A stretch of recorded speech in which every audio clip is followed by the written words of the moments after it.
They have to emphasize participation too. Absolutely. And so I hope that we all learn from this miscue, and we encourage as many people that are eligible to vote to make those extra steps that will allow them to participate in our process. Absolutely. Well, to respond to your first question, Senator, I appreciate that. Just to, that you didn't like my tone. Obviously, there's been a lot of things going on over the last year and a half, and this is the first time we've met, which is my frustration.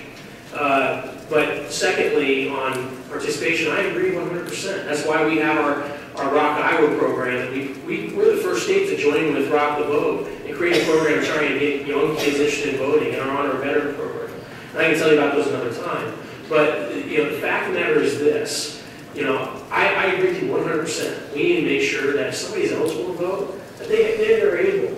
And if there's something in the law that you think could be changed, I encourage you to do so. That is your right as a senator, and this body's right to change the laws if you think that there's something that is preventing people from wanting to even go to the polls. It is my job to execute the laws, and that's what we're trying to do. And in this case, we have obviously evidence that the list that we have has inaccuracies in it. So how are we going to fix that problem? And I hope we can all come together and find a solution, because this is a lot of records. There's a lot of records. And to verify each individual person is going to be a monumental task. And the only way we'll get through this is if we work on it together. If you want to sponsor legislation to amend the Constitution, that is your purview. I will defend the governor in one way here today, and that is, I'm not the governor, so I guess my opinion really doesn't matter. But I will say this. I think there are some crimes that you can't fully restitute for. Kidnapping, murder, certain things like that. But I would agree with you, the vast majority of felons who have paid their dues should be able to vote. There are certain instances, though, where people create or do such a heinous act that maybe in those instances their rights should be restored. And that's why the Constitution, I believe, has a provision preventing felons from voting. But I agree with you that the vast majority who have paid their time, that paid their dues, done what they're supposed to, should be able to vote. And I would agree with you there. Thank you. Well, I hope that when my bill comes out, that you'll certainly register it in the paper. Thank you. I'll absolutely read it and think about it. Well, I think, Senator, it would have been nice if you would have brought those concerns to Secretary Colbert tomorrow as well. I mean, this is a problem that has gone on since idlers were put in place. It would have been better to have it put right then when we developed the system and spent millions and millions of dollars. That would have been the time to really do it.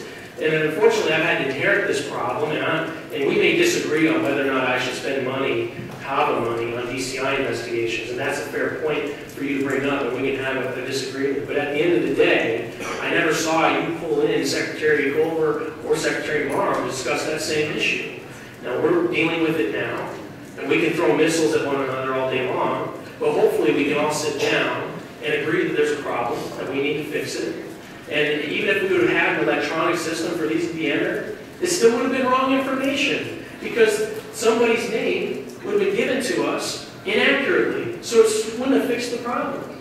So I'm glad we're having this discussion, and hopefully we'll be able to fix it. So I mean, we can disagree on the how, but at the end of the day, we wouldn't know about this without the DCI investigations. We're approaching our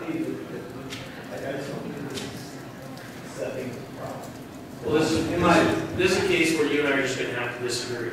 I've seen 26 people charged, 5 people pled guilty. Every time somebody votes who's not supposed to, they cancel out the vote of a legitimate Iowan voter. And I don't know any Iowan who raised their hand and say, yeah, you can cancel my vote out. So, I agree with you. We need to protect voters' rights, but we also have to protect the integrity of our elections. And that's what I've been doing. And we're going to have to agree to disagree on this issue. We see the world a little differently. Well, I just won't blame it on my predecessors. I just wouldn't do it. I'm a little tired of it. I'm just stating the facts.